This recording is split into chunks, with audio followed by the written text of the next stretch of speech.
বাংলাদেশকে পুনর্মূষিক ভাব,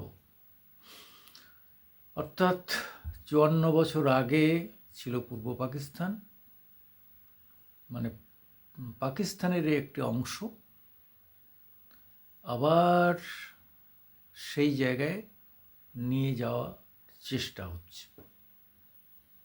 যথারীতি ইউনূস, সুদখোর ইউনূস হাজির হয়েছেন তার কাউন্টার পার্ট। তারা মনে করছেন বাংলাদেশ স্বাধীন দেশ, ইউনূস মনে করেন না।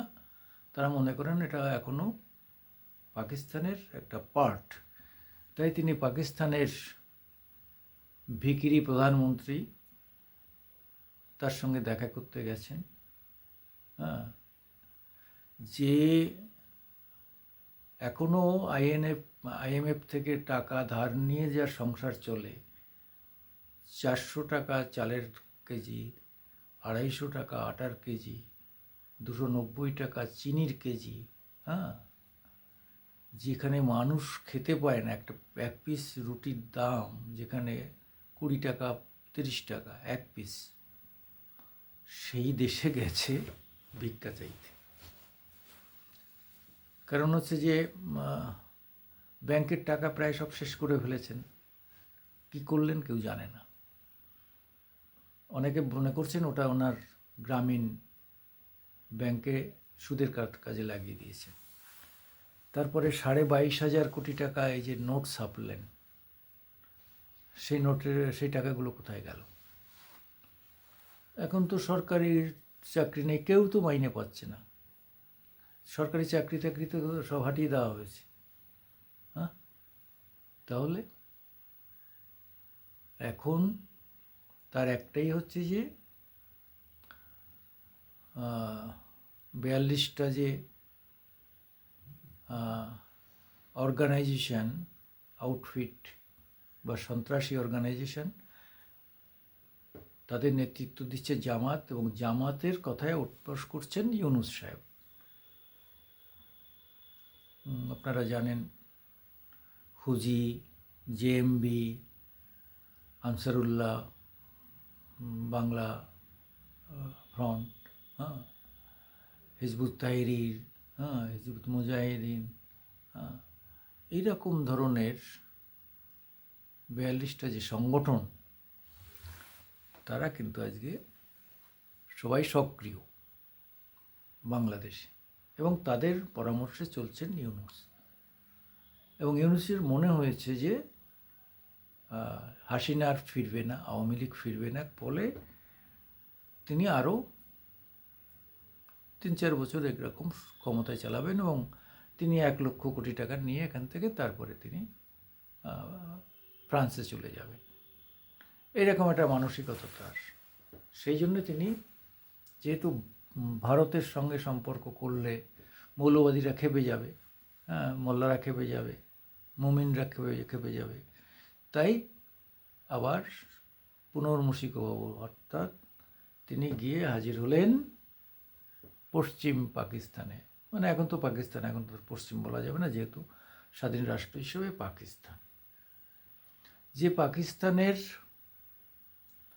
ওয়াজিরিস্তানটার ওই অংশটা আফগানিস্তান অনেকটা দখল করেছে। পাখতুনিয়ারা, খাইবার পাখতুনিয়ারা, তারাও স্বাধীনতা ঘোষণার পথে। আর ওটাকে বলে যেটা সব থেকে বেশি, বালুচিস্তান, বালুচ লিবারেশন ফ্রন্ট তো বহু সৈন্যই মেরে ফেলেছে, অন্তত কয়েকশো সৈন্য পাকিস্তানের মেরে ফেলেছে। তারা স্বাধীন হতে চায়, এবং তাদের এই স্বাধীনতার পিছনে ভারতের মদত আছে, এটা স্বীকার করে নেওয়া ভালো। কারণ যেভাবে বালুচদের উপর অমানসিক অত্যাচার করেছে এই পাঞ্জাবি সৈন্যরা, সেটা সারা পৃথিবী জানে যে এত অমানবিক। সেখানে তো মুসলমান, তারা মুসলমান হলেও তাদের উপর যে অত্যাচার করেছে পাকিস্তানি সেনাবাহিনী, তা মানবতার সব থেকে নিম্ন স্তরের। আজকে যেটা বাংলাদেশে মুসলমানরা হিন্দুদের উপর করছে, খ্রিস্টানদের উপর করছে, চাকমাদের উপর করছে, ঠিক একই জিনিস। কিন্তু এদিকের আরাকান আর্মিরা যেই কি মামপু নদী না কি একটা নদী আছে, নদীটাকে দখল করেছে এবং সেন্ট মার্টিনের দ্বীপে যাতায়াত বন্ধ করে দিয়েছে, এই বেকায়দায় পড়ে গেছে। কেন সেন্ট মার্টিন হাতে না থাকলে আমেরিকাকে তো হাতে রাখা যাবে না। আমেরিকা ইন্টারেস্ট হারিয়ে ফেলবে এবং ইউনুসকে লাত মারে সরিয়ে দেবে। তাই ছুটেছে পাকিস্তানে যে সাহায্য করো, আমি যাতে আরাকান আর্মির এই আক্রমণের থেকে বাঁচতে পারি। সেটা সম্ভব হবে কিনা জানি না, এটা নিয়ে খুব একটা চিন্তা রয়েছে। তাই ছুটে গেছেন। আরে পাকিস্তানে যে তুমি ছুটে গেছো, পাকিস্তানের সেনাবাহিনী হচ্ছে সব। তুমি ওই ভদ্রলোকের সঙ্গে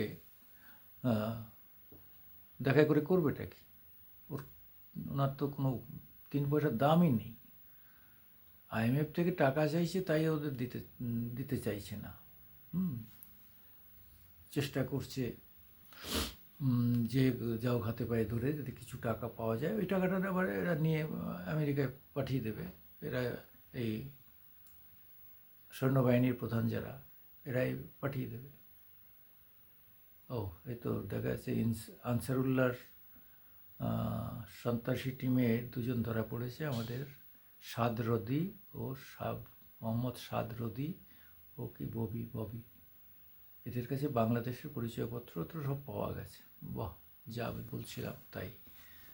এদিকে এদের এখানে ঢুকিয়ে দিয়ে মুর্শিদাবাদ মালদাটাকে একটু মানে চাপ সৃষ্টি করার চেষ্টা করছে যে যদি তোমরা আমাদের সঙ্গে মানে বাংলাদেশ আর কি বেশি বেকায়দা করো, আমরা মালদা মুর্শিদাবাদ নিয়ে নাও না, মুর্শিদাবাদ নিয়ে দাও, আর চট্টগ্রাম, রংপুর, রাজশাহীর মধ্যে দিয়ে দাও, নিয়ে নাও না। কে না বলছে? বলো, প্রস্তাব দাও, আবার নতুন করে হোক না ভাগবটরা। কিন্তু ওই যে 2-4 জন সন্ত্রাসী পাঠিয়ে ভারতকে এবং পশ্চিমবঙ্গকে কিচ্ছু করা যাবে না। এখানেও শক্ত মুখ্যমন্ত্রী আছেন, কেন্দ্রীয় শক্ত প্রধানমন্ত্রী আছে, কিছু করা যাবে না। আর আমরা তো সঠিকভাবেই আছি। কেউ পেটের দায়ে আছে, গরিব হয়ে আসে, হিন্দুরা পারসিকিউটেড হয়ে আছে, অত্যাচারিত হয়ে আসে, যারা রিফিউজি হিসাবে পরিগণিত হয়, তাদের আন্তর্জাতিক ভিয়েনা চুক্তি আছে যে রিফিউজিদের স্থান দিতে হবে। রিফিউজি কারা? যারা পারসিকিউটেড, ধর্মীয় কারণে পারসিকিউটেড হয়ে অর্থাৎ অত্যাচারিত হয়ে বিতাড়িত হয়ে আসবে, তারাই হচ্ছে রিফিউজি। যেমন রোহিঙ্গারা মুসলিম হলেও তারা রিফিউজি, অস্বীকার করার নেই। ফলে এরকম একটা জায়গায় দাঁড়িয়ে রোহিঙ্গারা তো 50,000 আবার ঢুকে পড়েছে বাংলাদেশে, তাদের খাওয়াবে কি? মানে চারিদিক থেকে এমন অবস্থায় ইউনুস পড়ে গেছে যে ও আর মাসখানেকও টিকতে পারবে না। আর্থিক কারণে ও একদম টোটাল বিক্রি হয়ে যাবে। এবং আজকে 80% একটা সমীক্ষায় দেখা যাচ্ছে যে মানুষ এখন 80% আওয়ামী লীগকে চাইছে, 5% চাইছে জামাতকে, বিএনপিকে চাইছে 8% লোক। তো এই যে অবস্থা হয়ে গেছে, এরকম একটা জায়গায় দাঁড়িয়ে মানে বললাম না, হাসিনার অ্যান্টি ইনকামবেন্সিরা উল্টে হাসিনার পক্ষে চলে গেল এই ঝামেলার জন্য। যাই হোক, যেভাবে হোক আমরা চাই শান্তিটা নেমে আসুক। আমি সুকুমার দেবনাথ, তোমার আজকের দিন ইউটিউবে আপনাদের স্বাগত জানাচ্ছি।